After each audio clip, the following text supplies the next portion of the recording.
अस्सलाम वालेकुम। आज के लेक्चर में हमारे पास वेरी इंपॉर्टेंट टॉपिक है। टॉपिक क्या है? What is philosophy. ठीक है, टॉपिक है हमारे पास व्हाट इज फिलॉसफी, यानी कि उर्दू में इसको कहते हैं फलसफा क्या है। आज इसकी हम बेसिक्स पढ़ेंगे, कुछ इसकी डेफिनेशन मुख्तलिफ राइटर्स की, जिसमें डेवी है, प्लाटो है, अरिस्टोटल है और जेंटाइल वगैरह। तो इनकी स्पेंसर वगैरह की जो डेफिनेशन है ये हम पढ़ेंगे। और फिलॉसफी फलसफा क्या है इसके बारे में बेसिक्स चीज़ें जो है वो मैं आपको बताऊंगा। वेरी इंपॉर्टेंट लेक्चर है। तो फलसफा के बारे में अगर आप जानना चाहते हैं तो आपको अगर ये एनटीएस या पीएससी का एग्जाम आता है तो उसमें भी आपके लिए हेल्पफुल होगा। इसके अलावा अगर डिस्क्रिप्टिव कोई इस तरह का लेक्चर आता है, ये क्वेश्चन आता है, तो उसमें भी आपके लिए हेल्पफुल होगा।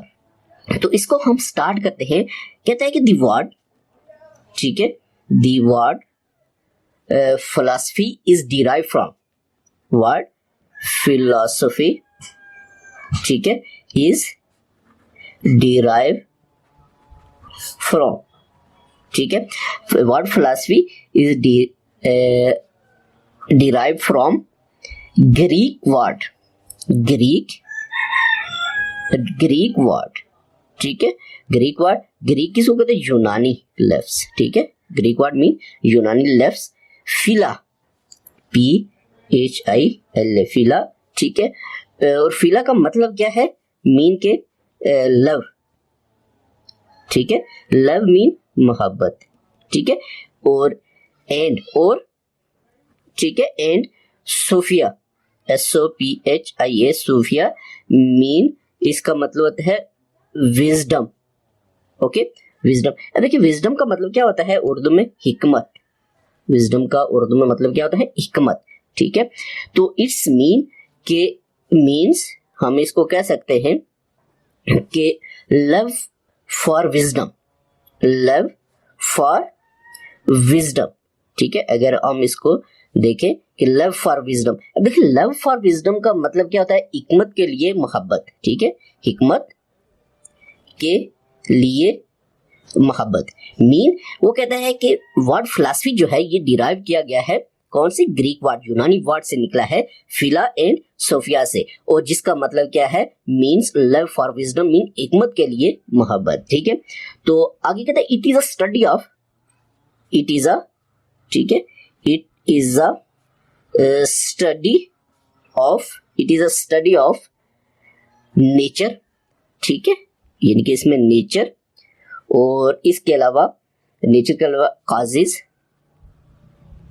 ठीक है, कॉजेज और प्रिंसिपल भी आप इसको कह सकते हैं, प्रिंसिपल्स, ठीक है, प्रिंसिपल्स, कॉजेज और principles of reality, of reality, okay.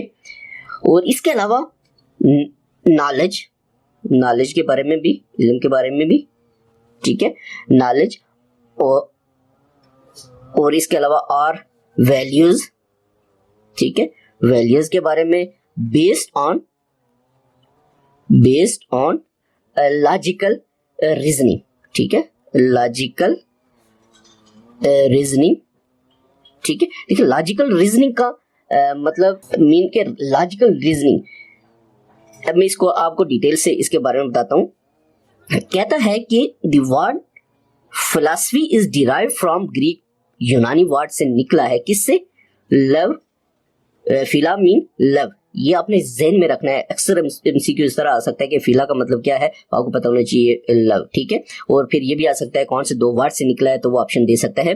तो लव, और sophia mean wisdom, means love for wisdom, ठीक है। फिलॉसफी जो है इट्स मीन के लव फॉर विजडम, हिकमत के लिए मोहब्बत। उसके बाद कहता है it is a study of nature, इसमें nature, causes, principles of reality, knowledge और values based on logical reasoning के लिए इसमें के लिए इसमें स्टडी की जाती है, यानी कि ये आपके पास क्या है? ये फलसफा है। It is a rational investigation of truth, ये भी कह सकते हैं। इट इज अ रैशनल, कहता है it is a rational investigation, ठीक है, ऑफ ट्रुथ, ठीक है। इसमें कहता है कि इट इज अ, इसमें इट इज अ ये है रैशनल इन्वेस्टिगेशन ऑफ ट्रूथ, यानी कि रैशनल इन्वेस्टिगेशन ट्रूथ की ये भी क्या है, ये फलसफा, यानी कि ये फलसफा के बारे में बेसिक कॉन्सेप्ट दे रहा है कि फलसफा जो है, फिलॉसफी जो है, इसमें ये दो लफ्जों से मिलकर बना है, एक यूनानी लफ्जों से, एक का मतलब है फिला मीन लव और दूसरा sophia mean wisdom. It's mean के लव फॉर विजडम, हिकमत के लिए मोहब्बत। और इस इज अ स्टडी, इसमें स्टडी की जाती है किसके बारे में, nature, causes, principles of reality, knowledge और values based on logical reasoning. It is a rational investigation of truth. ये बेसिक कॉन्सेप्ट था किसका, फिलॉसफी का। अब मुख्तलिफ लोगों का इसके बारे में जो कॉन्सेप्ट है, डेफिनेशन भी आप कह सकते हैं या उनके वर्ड्स भी कह सकते हैं, तो वो हम यहाँ पे डिस्कस करेंगे। देखिए, एक था सिसिरो, ठीक है, सिसिरो क्या कहता है, ये कहता है फिलॉसफी इज द, ठीक है, philosophy is the, okay, philosophy is the mother of all arts, ठीक है, मदर ऑफ ऑल आर्ट्स, यानी कि ये कहता है कि फलसफा जो है, ठीक है, ये तमाम जो आर्ट्स का कॉन्सेप्ट है या आर्ट्स के जो सब्जेक्ट्स है या आर्ट्स का जो कॉन्सेप्ट है उसकी ये माँ है, ठीक है। उसके बाद जैसे मैथ्स को मदर ऑफ ऑल साइंसेस कहते हैं, इसमें वो कहता है कि इसके नजदीक कि philosophy is the mother of all arts, ठीक है। उसके बाद दूसरी इसकी डेफिनेशन आप कह सकते हैं कोलरिज की, ठीक है। कोलरिज ये क्या कहता है, कोलरिज कहता है कि philosophy is the science of, philosophy is the science of all of sciences, यानी कि कहता है कि कोलरिज ये कहता है कि फलसफा जो है, फिलॉसफी जो है, ये साइंस है किसकी, ऑल साइंसेस की ये साइंस है, ठीक है। उसके बाद तीसरा डेवी इसके बारे में क्या कहता है, जॉन डेवी, ठीक है। जॉन डेवी क्या कहता है, जॉन डेवी कहता है कि it is a theory of, it is a theory of, it is a theory of, ठीक है, it is a theory of education, it is a theory of education in its, ठीक है, in its most general phases, most, ठीक है, most general phases, ठीक है। ये Davy कहता है कि it is a theory of education in most general phases. ये डेवी का कॉन्सेप्ट है किसके, फलसफा के बारे में। 4 इसकी डेफिनेशन आप कह सकते हैं स्पेंसर की। स्पेंसर क्या कहता है इसके बारे में, फलसफा के बारे में या फिलॉसफी के बारे में। स्पेंसर कहता है ट्रू एजुकेशन इज, ठीक है, ट्रू एजुकेशन इज, ठीक है, ट्रू एजुकेशन इज प्रैक्टिकेबल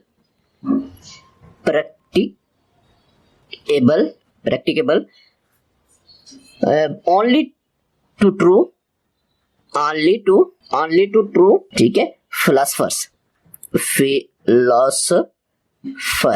ठीक है। देखिए, इसमें ट्रू एजुकेशन इज प्रैक्टिकेबल का मतलब ये होता है काबिल अमल, ठीक है, इसका मतलब होता है काबिल अमल। ओनली टू ट्रू फिलोसफर्स, यानी कि कहता है कि true education is practicable only to true philosophers. ये किसका है, ये स्पेंसर का। 5 इसकी डेफिनेशन आप कह सकते हैं। प्लाटो क्या कहता है इसके बारे में, ठीक है। प्लाटो कहता है कि फिलॉसफी एम्स, ठीक है, प्लाटो कहता है philosophy aims at knowledge of eternal, at knowledge, ठीक है, of eternal, ETERNAL, eternal.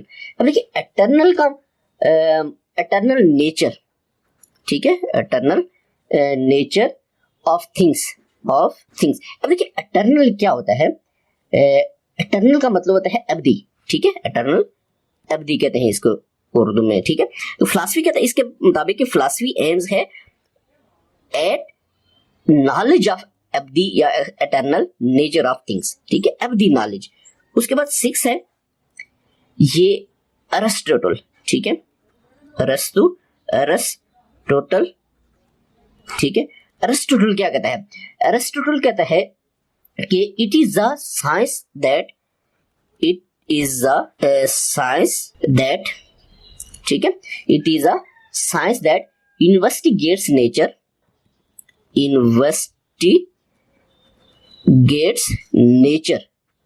Okay, investigates nature of being, ठीक है, एज इट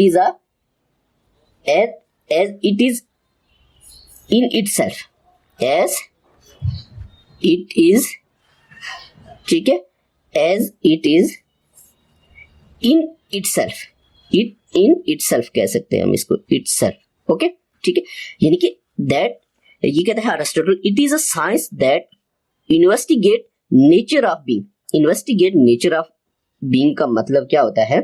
इसका मतलब होता है कि वजूद की नौयत की तहकीक करता है, वजूद, ठीक है, वजूद की नौयत की तहकीक करता है। इन्वेस्टिगेशन या इन्वेस्टिगेट्स नेचर ऑफ बीइंग का मतलब होता है कि वजूद की नौयत की तहकीक करता है फलसफा। ये अरिस्टोटल का ख्याल था, ठीक है।